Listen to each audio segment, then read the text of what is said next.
Hi, it's Jen, back with Pieceful Patchwork for January, and it is the last in this series of 12 videos. I don't know where the time has gone. I think the older I get, the quicker time goes. If you can relate to that, leave a comment. So I know I'm not alone, and I hear this from so many people. Time has flown where we have gone through 12 projects. Today is just more piecing, more patchwork, a lot of the same techniques, but this time to celebrate the snow that's literally falling as I record this video. I have seen the snowman already, and I have certainly seen plenty of snowflakes, and that's why this is a celebration this month of just embracing winter. I don't like being cold, but you know what I do love? Being actually inside in my sewing room while it's snowing. There's just something about that, right? That is just so endearing. So as you know, this is all about patchwork, but this time we have just a little bit of prefused and laser cut applique, and our block will actually start off with that, so we'll do that. Kits are the way to go. I've been saying that for 12 months now because it's true. We work so hard to pick the perfect fabric. Look at this fabric here. This is from Riley Blake. All these lovely words, right, that are very build a snowman together, and snow flurries and magical. And so, you know, I think that's my favorite part of designing, actually. In fact, I know it is. It's aside from coming up with the designs, maybe another team member came up with the design, I'm usually the one that gets to pick the fabric, and that's my favorite part. So that's why you want to just grab a kit. You're getting these fabrics. They're only printed one time, as we all know, never long enough. And you'll also be getting your backing, your binding. Don't forget your act felt hanger. All 12 of the projects in the series are the same exact size. So once you find that perfect spot in your home or maybe your workspace, you'll be able to change that out each month. I like doing that. It makes it fun to go to that space, wherever that might be. There's something new to look at for that month. So the kit, of course, will include all the exact fabrics you're seeing and a tested pattern that's in full color. I love full color patterns, right? I can get my fabric out of my kit, be able to identify that and make good clean cuts and know I've definitely got the right fabric. You can always pick up the pattern if you like and be able to work from home. And just know you'll be able to always do that if you have a different color combination in mind. You'll just need to be doing your own prefusing and cutting of those shapes that we cut here on a laser. So let's just kick this off with our snowman faces. We have two diagrams because, as you can see, here our snowman's kind of pointing this direction, or not, snowman. And this one, he's pointing the opposite direction. We just thought that was kind of fun, right? So you have two of those. Now notice it says tracing and layout diagram. If you're getting our kit, you can skip the word tracing. We've already done that for you. That's been prefused and laser cut. If you are going to be picking up the pattern, however, and doing this from home with your own fabrics, you would need to get some fusible webbing, Heat and Bond Light, or another brand you like, and trace this here as well as over there, and use, of course, your own fabrics. But for us here, we're assuming you have the Shabby Fabrics Kit, and for that, in that instance, first thing that we'll do is grab a light source. It's always nice to have that. It's not, I wouldn't say impossible to put my background fabric in see-through. I can see it, not easily, but with the aid of a light box here, I'll show you the difference. It is so easy to easily see. It's like, oh, right? Now keep in mind that there's many instances to use a light box. Let's say you do hand embroidery and you want to trace a diagram. There's a light box. There's so many instances to use a light box, and this now is actually called a light pad. This is from Daylight. This is one of their newest offerings. They used to call them light boxes, and they were actually more expensive. Isn't that nice that the new product today, called the light pad, it actually doesn't plug directly into the wall. It has a slightly different power cord that is kind of a USB that plugs into a power strip, but I love that it's lighter weight and more affordable. I will deal with the fact that it's a USB and plug it into a special maybe extension cord, but whatever that is, you need a light source to easily be able to see through without struggling too much. Now, I have my iron on a medium heat, and the first thing that we're going to do with our blocks, will be to do the applique, and you could obviously be working on both of those at the same time, or you could work on them one at a time. So here's our shapes. I'll just bring those out. When you get your laser shapes, if it's maybe you've never worked with laser shapes before, to remove the paper, rather than trying to dig at that, which could fray the fabric, just give a good crease. That will automatically release that paper, and there's your shape, right? So have your ironing board or pressing mat right nearby, because with our light source, we cannot iron onto that. So we want to use this to help us know where to place this, but we're not going to be able to put our iron on top of that. So that's something I definitely want to mention. And now here comes the shapes. If you are kind of my same generation, you may remember when we used to do paint by numbers. This is like that, except we get to do it with fabric. Now the hardest part of this whole thing is going, okay, which of these shapes goes where? And it's just a little bit of trial and error. Here's the great news. If you have them in a different sequence, this is still going to be cute. So there's really can't do it wrong. And I think that looks about like that.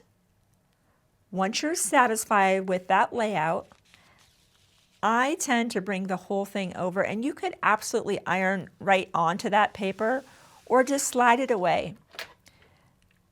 I like to put the iron down. I'm not even touching my iron right now. I'm kind of in my mind counting to about 6 seconds. Once that's done, make sure you're just lifting straight up and moving to the other section that the iron hadn't touched just yet. There'll be a little bit of overlap, that's okay. And then once that's done, you can go ahead and set that aside for now. I recommend that you wait until your entire block is assembled before we use our 2-piece thread set to stitch around the nose and stitch around the eyes. Only because sometimes, depending on the stitch that you use, especially if you use a heavy satin stitch or a decorative stitch, it can draw that up and potentially make this too small to start adding these pieces. By the way, if you are going to be using a heavier stitch that tends to draw up the fabric like that, you might want to use a lightweight stabilizer on the back of that so it doesn't draw that up, because we do want to have this be this specific size, because we'll be adding some elements to that, and obviously all of this needs to construct. It's like a puzzle, right? It is a puzzle. So either make one or both of the snowman faces, but then let's go ahead and move right into our pattern. As you know, if you've been watching this series, we do a lot of the stitch and flip. This is just an example here where we show you with your background fabric in the corner. Maybe you have a square. We draw from corner to corner, place that in the corner, sew on the line, trim the excess, and press away. That's that stitch and flip technique. So that's here just because it's something we'll be referring to throughout this pattern. But to begin, very simple piecing. We have our letters A, B, and C. And as you can see, one thing I'll call your attention to right away is in the Snowman blocks, we have directional fabric. Just be mindful. Be mindful of the direction that you're cutting that fabric. So let's look back at that actually inside our pattern. I probably skipped over that so quick because all of my fabric was cut for me. But notice there's a diagram here. Make sure that if you want the writing all upright like we did, and it's going to look a little odd if some of it's upright and some of it's sideways and some of it's upside down. So we highly recommend you refer to this cutting diagram. You have your fabric oriented just as we do, and you cut these fabrics out and label them. That's how we stay organized. Notice we have stickers on there, and that's not just for video. We do that all the time. So I should have said that in the very beginning. So now that I've said it, let's continue on into our pattern where we have our sections. We're simply sewing them together. And as you can see, our arrows are letting us know the pressing direction. So we've sewn this together with our 1/4 inch seam allowance, of course, throughout, and we're pressing toward the middle. That's what we're showing here. Once we have that, The next step are our two sides, and you can see we're pressing to the outside here. Our letters D. Now I could obviously do this, right? That would fit because it can, but I'm being mindful of making sure that all my writing is upright. And as you can see, we're pressing toward the outside here. For the next portion, we have kind of our hat brim, and obviously our writing needs to be upright. So we had our two ends, right side together, pressing now away, just like here. Right side together. Make sure you get that right because this would fit, right? So when you put the things back down, I'm always laying out that sight picture. I'm embarrassed to tell you this, but I literally had a directional fabric for my border, and I was so sure that I had pinned that to the main quilt accurately, and I sewed it was one of my best 1/4" seam allowances. I pressed it and it was upside down. That assuming thing gets me every time, and I did a great job of seam ripping and redoing that. So just be mindful throughout the Snowman blocks. When you get onto the Snowflake block, there's really not directional fabric except for this here, and you don't have to be so mindful about that. Okay, so we have that sewn together, and that's our upper portion. Easy peasy, right? Like, oh, yes, we've been doing stuff all along like this, Jen. This is a nothing burger, right? So now we have our snowman face. This is where we begin our stitch and flip that we talked about up here. Notice there's a smaller square. You can probably barely see that. Let me just show you what that looks like here. Now I'm going to slow down just a touch because I've been fooled before with directional fabric in stitch and flip. All right, I'm actually going to talk about here because it's going to be easier. We can see that ultimately what we want to see down in these corners, right, is we want to see the writing like this. So here's the assumption I've made in the past. I have it up, right side up. I flip it over. I draw the line, sew on the line, and surprise, look what happens when I stitch and flip. The wording is sideways. I have been fooled by this a couple of times. This is why I'm now slowing down so you don't make the same mistake and make that assumption. It's not natural. When you're doing stitch and flip, what I do is I say, what do I want this to look like after it's stitched and flipped? That wording is upright.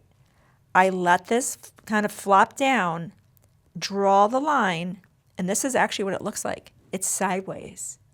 But is it sideways this way or sideways this way? I don't even try to guess this.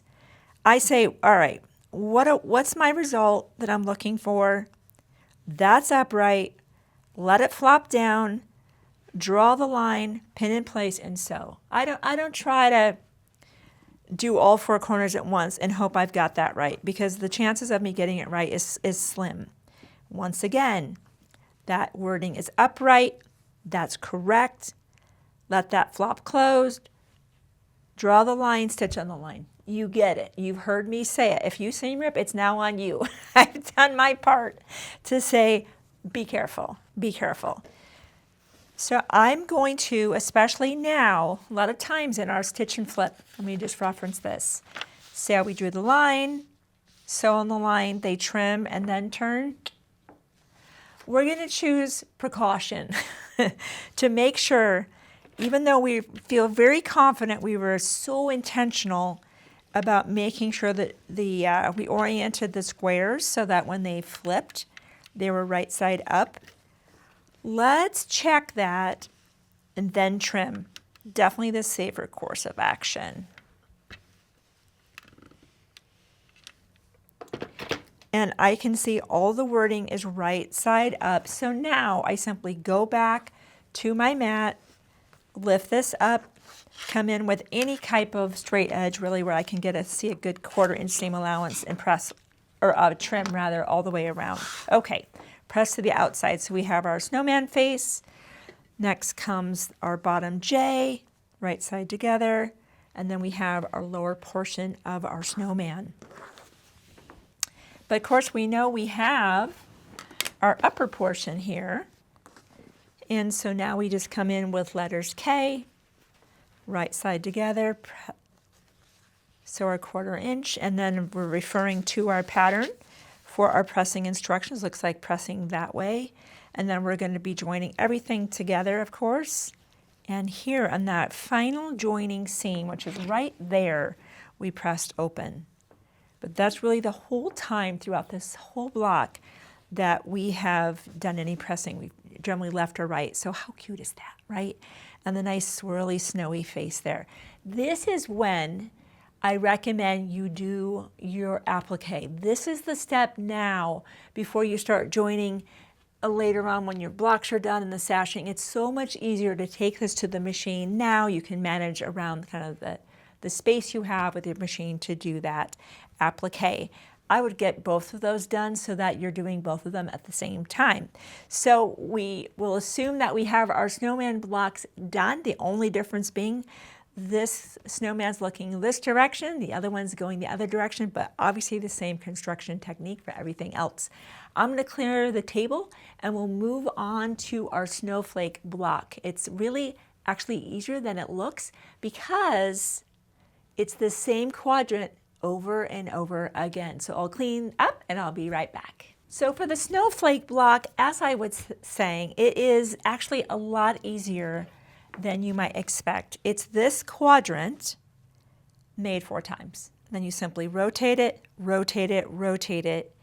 You have your sashing and then your final sashing. So super straightforward, good clean cuts, honest 1/4 inch seam allowance. Definitely using my seam guides on this to dial in that 1/4 inch. I was doing that as well on the snowman block, of course.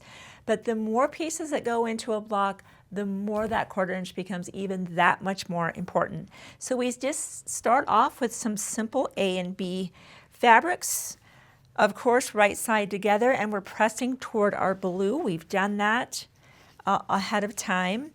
And right away, it's telling us with that strip piece unit that we're going to cut 4 of these, and it's telling us to cut them into 2-inch sections. So one thing I like to do whenever I'm cutting a strip set is the first thing is, as much as I try to make them perfectly aligned in the end, that doesn't always happen.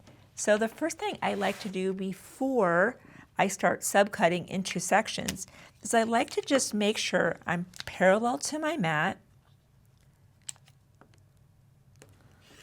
And we don't really even need a spinning mat here. I'm just going to take that away. One less thing for us to look at. And I'm just going to turn this, and now it's all about the ruler. I'm not really using the mat anymore. See that lovely 2 right there? And you have all of these lines. I'm just going to lay that along that edge, and I'm going to slide that ruler down until one of these lines, doesn't matter which one you choose, it doesn't matter. I just want alignment on the left and the top to know I am square. Because if I'm just anywhere, I could be slightly off. I want to anchor that into one of these corners so I see my nice line tracking along the left, and I see my line tracking across the top. Now I know I'm in the perfect spot. Make a cut, realign, realign, realign 4 times. So we have, let's pretend that we've already done all of those 4. So we will have this section here, and with our letter C, right side together, you can decide if you would like to. I would sew from this side because my seam allowance is going down. If I sew from this side, give me just a few techniques. If you're an experienced patchwork person, you already know this, but maybe you're new, and I hope that maybe if you are new that you'll subscribe, because this is what we love to do. Tips and techniques to help bring blocks that have historically been okay to incredible, reliably accurate, and that's how you do this, techniques. Here, if I sewed from this side, look how this side, as I travel through the presser foot, the feed dogs are going to want to potentially, in just the movement of the direction, roll that seam. But if I sew from this side, guess what? This is the direction of travel. There is no way for that seam to roll back. I'm moving in this direction. It'll trap that seam beautifully. However you want to do that though, make sure you've done your sewing and we're pressing to the outside. So that's just the first portion of that. And let's just look at our block as we go along. Remove that presser bar. That's this upper portion here. So we're just kind of building that as we go. For our next portion, letter E, we actually have two of these. Notice we have a lot of stitch and flip here where we're drawing the line. Let's just demonstrate that a few times. You're like, because you've seen this now for 12 months if you've been watching throughout this series. Any straight edge to draw corner to corner.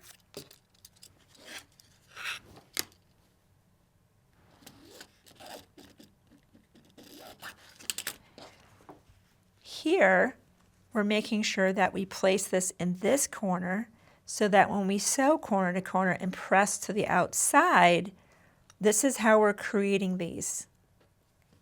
So sometimes I like to put that in position and simulate sewing so that I make sure I've got this in the right corner. I'm like, yep, definitely have that in the right place. So you can obviously pin, and there's a little bit of an overlap. Actually, I would sew one, press it away because this is now in the way, right? If I try to sew this right now, I'm gonna trap this. I can't sew them at the same time. Or you simply push them out of the way and you sew the other one. You can do that if you're trying to economize your trips to your sewing machine. However you choose to do that, we're at the stage now where notice they're pressing those away. Press away, make sure we love what we're seeing, then go back and trim. Just like we've seen, we want to go trim that away. Don't be tempted to not trim.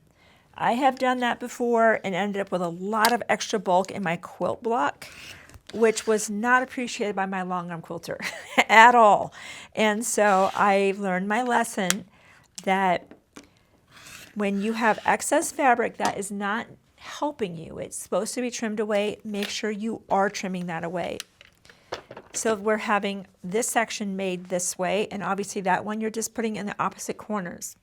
And that's what that unit's going to look like. And of course, we're going to have that trimmed out. So right now, let me clear this off out of the way. We would have this unit, and I'm just going to press so we are seeing it. So you can keep up with how this block goes together. It's so much stitch and flip, so much of what we've been doing the whole time. So you can see this is how we're getting to this place. Now we're simply putting these rectangle Fs on either side. This is so easy, right? So easy. So all we've done with our letter F, boom, boom, we sew. Notice we're pressing away. So we're here. We have these elements. Now for the letter H, surprise, more stitch and flip. You're like, of course it's stitch and flip, Jen. That's what we've been doing this whole, pretty much, you're right. We have our letter H, you know the drill, drawing the lines, placing them in the corners, press to the outside and trim. So these are the elements that we have. So let's take a look at our elements as we build our block, right? You can literally see this. We're looking at this quadrant right here is what I'm looking at. I can see I need to turn that this way, and I can see this needs to go in that corner. So let's take a look at that. Here's where we are. Let's kind of check what we're doing. Here, here, there, and there. Then you realize that once you make this section, you sew this together, you make 4 of these. It rotates this way, it rotates 90 degrees, it rotates 90 degrees. Here comes our sashing, here comes our sashing, and then you make the block again. So I wanted to show you, it is at first glance, you're like, oh, don't worry. It's just one step at a time. literally. So let's just look at that assembled block here. And just be mindful of the pressing that we're showing you. And I'm going to flip that block over. As we did our final assembly, notice we're pressing the seams open. And that, of course, is to evenly distribute that bulk. So let's look at that one more time, that we have our block here. Now watch as I rotate 90 degrees, rotate 90 degrees, rotate 90 degrees. Easy peasy, right?